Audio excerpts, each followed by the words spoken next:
One of the big things is, as I kind of started alluding to the conversation, was taking a look at your employees and getting that call in as well. If you do have LGBTQ2 plus employees, ask them what their opinion is on a marketing campaign.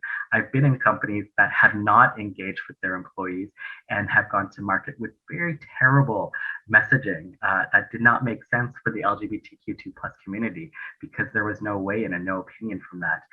And a lot of bigger companies do have that, but also from an agency consulting or an agency perspective, you can do the consultation, the community consultation, and maybe do those quick surveys or opinions and see if that kind of goes to market and makes sense. Because sometimes even in an agency, if there's one person who's LGBTQ2 plus, they have one view and not the view of the entire community as well.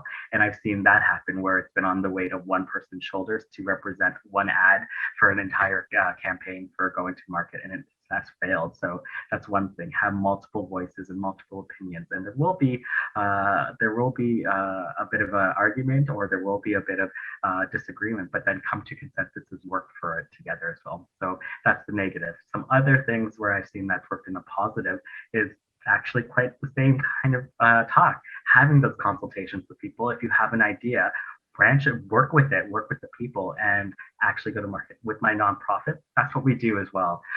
We have noticed that in our nonprofit space, there has been a gap in representation in the media, in the market as well.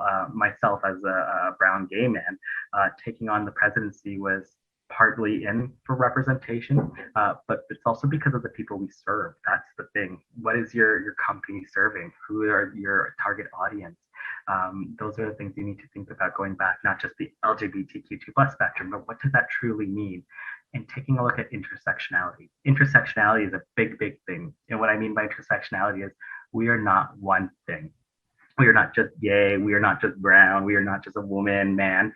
All of it's kind of intertwined, and all of that is pretty much the Canadian landscape too. We are all multiple things. So taking a look at it from that perspective, you're sure to have a better marketing plan and marketing campaign if you take a look at it from a wider lens than just the LGBTQ2 plus, but an intersectional lens as well. So I think that's a great tip there.